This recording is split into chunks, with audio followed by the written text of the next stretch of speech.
The Brazilian Supreme Court unanimously ruled the former President Jair Bolsonaro and 7 other people must stand trial for allegedly orchestrating a violent plot to seize power.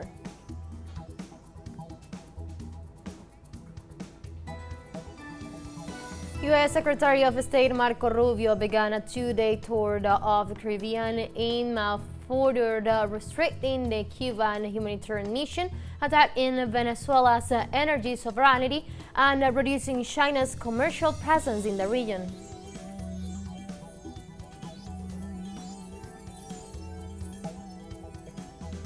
In Ecuador, a containment dam collapsed due to rains in the middle of the oil spill. Remediation works underway after the March 13 incident.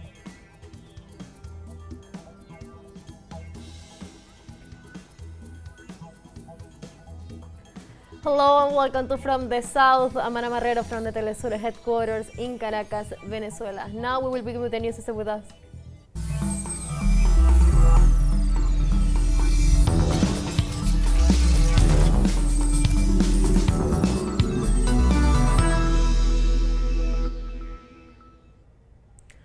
On Wednesday, the Brazilian Supreme Court judges unanimously accept the complaint against former President Jair Bolsonaro and 7 other people, ordering them to stand trial for allegedly orchestrating a violent plot to seize power through a military coup.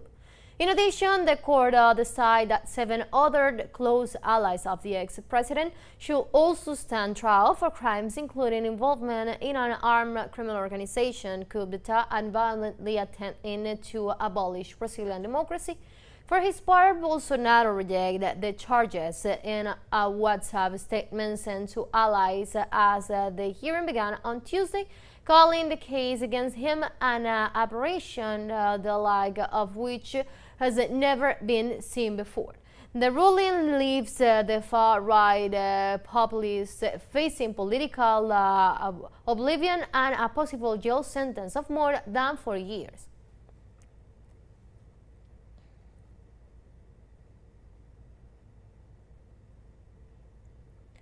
And in Brazil, there has been a major breakthrough in the criminal proceeding against the far-right former President Jair Bolsonaro. Today, our correspondent Brian Mir has the details. Today is a big day in Brazil, as the first panel of Brazil's Supreme Court has reached a majority decision in its final review of evidence in the indictments of former President Jair Bolsonaro and 7 of his associates, including General Walter Braga Neto, a former military dictatorship figure who served as Bolsonaro's defense minister and vice presidential running mate in 2022, and General Augusto Heleno, Bolsonaro's former intel chief, who is also notorious around the world as the former commander of MINUSTAH military operations during the Cité Soleil massacre in Haiti. Now, what this means is the final procedural step is over. It's the culmination of 3 investigations that started in March 2023 and culminated with the indictments presented by the Attorney General's office on February 18, 2025, with the recommendation to start trials against Bolsonaro and 32 of his cronies. Now the court is going to set the trial dates, and if convicted, former President Bolsonaro is looking at up to 28 years behind bars. And we go to Colombia, where this Tuesday, the President Gustavo Petro denounced a new coup d'etat attempt based on the manipulation of the supply of medicines. The Colombian head of state informed so at government headquarters in the capital city of Bogota, where the Council of Ministers was held when referring to several aspects related to the health of the population. The progressive government is attempting a reform in the sector which will guarantee the equitable access for all to a quality service. The proposal has been strongly rejected by the sectors of the extreme right related to the health business. Because they want to overthrow Petro, because they want a coup d'etat. They are looking in the commission of the chamber to make it happen. There is only a difference of 1 vote. And we have to know it, because otherwise the people will be caught off guard. It is the way they are preparing a coup d'etat. This is the same as with Allende, only that there was no such complexity in the time of Allende, but with Allende they were hoarding food to get the people to come out to protest against Allende, and that ended in thousands of deaths, and a dictatorship that did not end in decades, and here they want to do the same for some greedy people that I call vampires. Because they want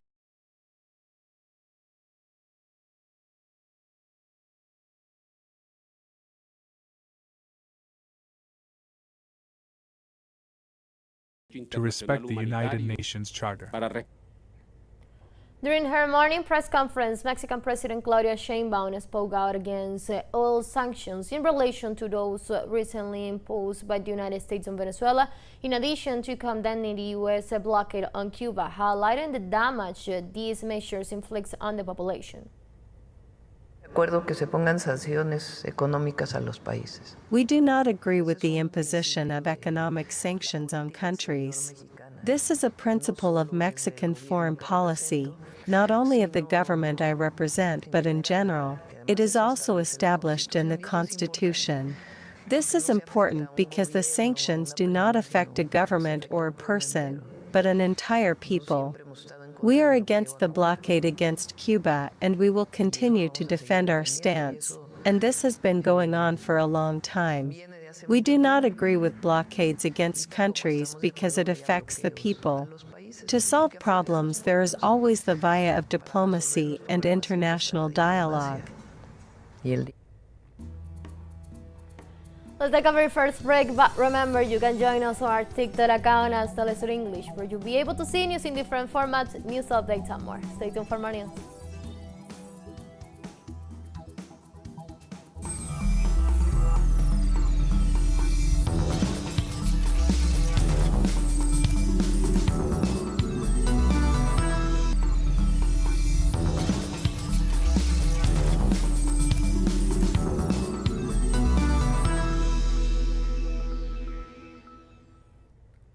Welcome back to From the South. U.S. Secretary of State Marco Rubio began a two-day tour of the Caribbean aimed at further restricting the Cuban humanitarian mission, attacking Venezuela's energy sovereignty, and reducing China's commercial presence in the region. The U.S. envoy diplomatic agenda includes trips to Jamaica, Guyana, and Suriname, which intends to define his decisions of restricting the visas to official links to the Cuban medical missions. The action against the country's medical personnel has been repeatedly denounced by the Cuban government. In addition, Rubio is expected to meet with the Guyanese President Irfan under the pretext of ensuring the country's energy production, with the intention of ignoring the lack of limitation of the Essequibo region and the attempts against the Venezuelan sovereignty over the territory.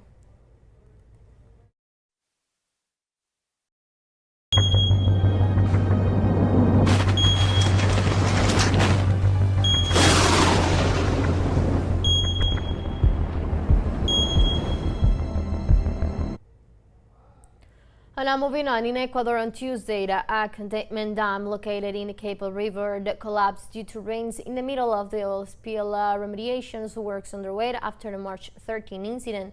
State-owned company Petroecuador informed that the incident in the Cube sector in the locality of Esmeralda is stating that contingency teams have been immediately activated. The collapse has prompted the suspension of the San Mateo water treatment plant to prevent possible hydrocarbon contamination.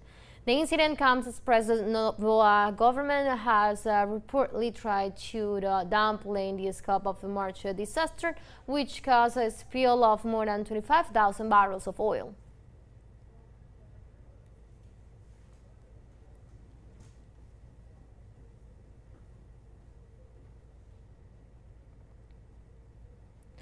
In this regard, on Tuesday, a report from the Ecuadorian National Secretary of Risk Management revealed that on March 13, accident along the Trans-Ecuadorian oil pipeline system caused the spillage of more than 25,000 barrels of oil.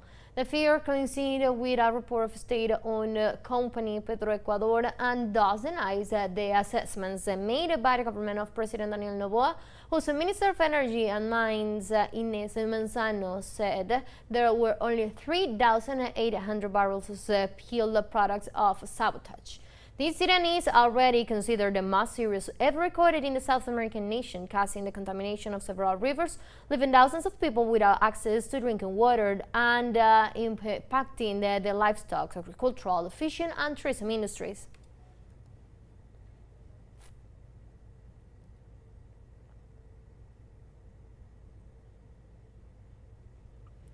In Japan, more than 6,000 people were evacuated due to the spread of forest fires in the south of the country. The fires started on Sunday and intensified despite firefighters' efforts and the deployment of helicopters from the self-defense forces.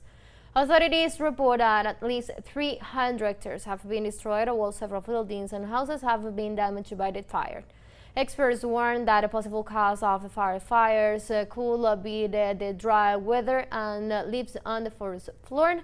However, an investigation is expected to start after the fire has been brought under control.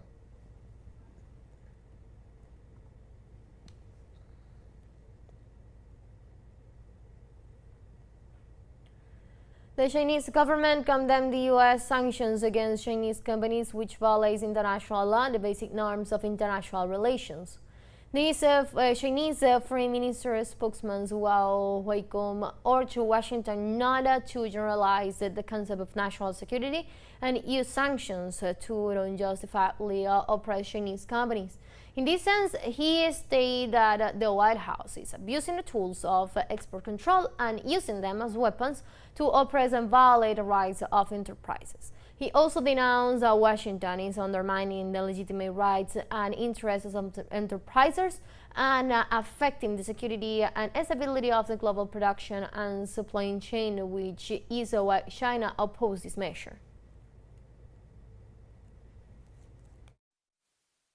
We urge the U.S. side to stop generalizing the concept of national security and abusing all kinds of sanctions lists to unjustifiably crack down on Chinese enterprises.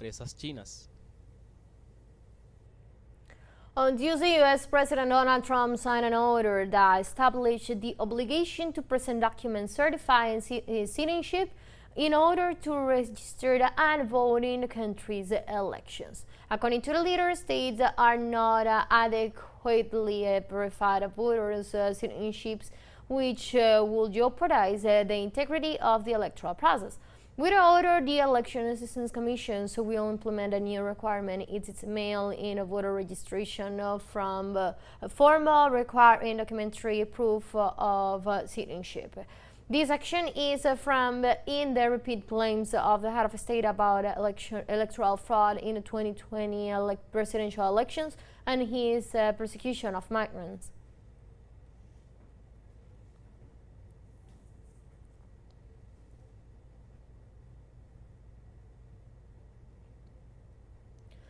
On Tuesday, U.S. President Trump's National Security Advisor Michael Waltz took full responsibility for messages sent on a private messaging group where members of the executive branch discussed the Yemen attacks and other sensitive foreign policy and defense issues.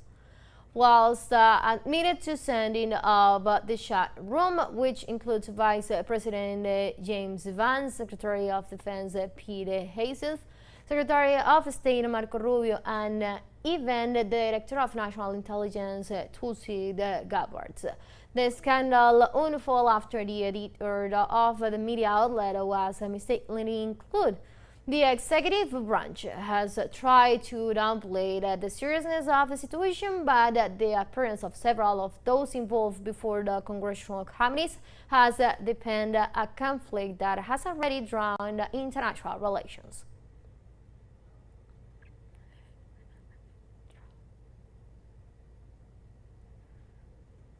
Let's take our last break, but before we invite you to visit our Facebook page teleSUR English. There you will be able to watch our top stories, special live coverage, and much more. Follow our page and activate the notification button to stay up to date on the most recent events. We've wanted to break them, go away.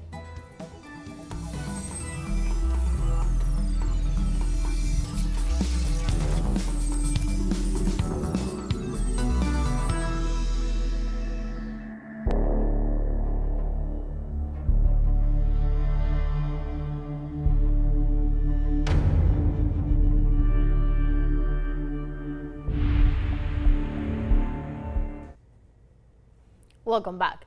The Palestinian National Council denounces the creation of a Zionist agency to push for the expulsion of the people of the Gaza Strip. This way, the president of the Bari, Rahim Fathon, affirmed that this evidences a policy of ethnic cleansing and called on the International Criminal Court to take immediate and effective measures against the new plan. The Zionist occupiers Finance Minister Basael Monstritz announced this week the approval of an office to organize voluntary transfer for Gaza residents who wish to move to third countries.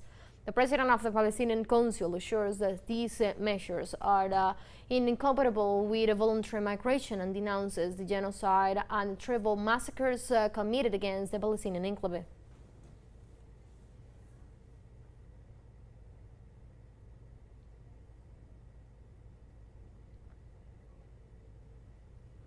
The United Nations announced that over 21,000 Syrians have fled to Lebanon due to the wave of violence in the country. The UN Refugee Agency confirmed that violence in western Syria since early March has led to a daily and sustained rise in the flow of displaced persons to the northern Lebanon. Authorities further unfolded the suspension of the visit of the Lebanese defense minister and his security delegation to Damascus, grounded in the upsurge of kidnapping against civilians in the region. In this context, human rights organizations announced that 31 civilians were killed in the last 24 hours.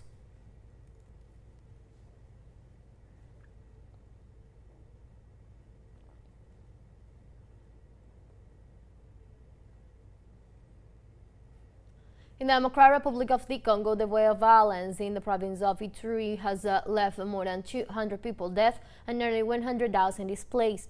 According to the United Nations Office for the Coordination of Humanitarian Affairs, more than 1 million people have been fled their homes due to the armed conflicts in the country.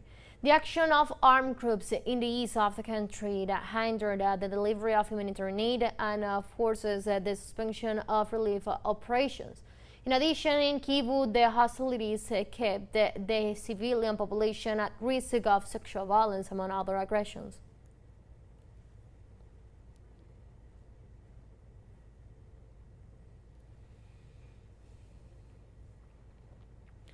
Sudanese authorities report on Tuesday that a new airstrike on Tura city in western Darfur claims at least 54 lives. In this regard, the paramilitary forces had held the Sovereign Transitional Council responsible. The brutal attack had also left 23 wounded.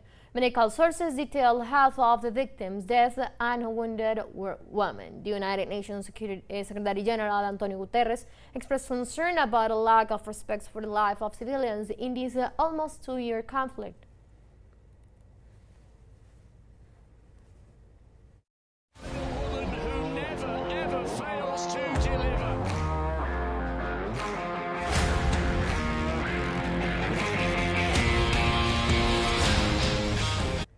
And now we change topics and go to a sport where South American football teams face each other on March 25th to keep up with the CONMEBOL 2026 World Cup qualification schedule.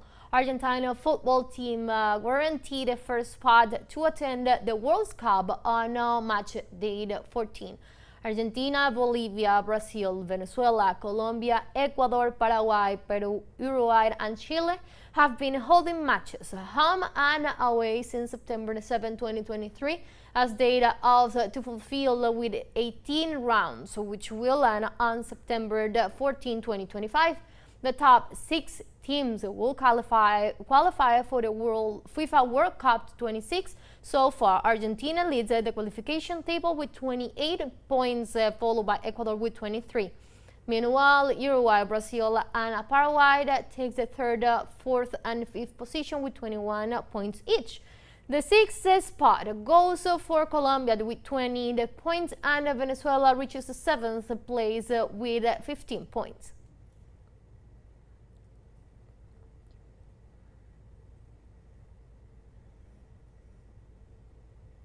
And with that, we have come to the end of this news brief, but you can find these and many other stories on our network at telesurenglish.net. You can also join us on our socials.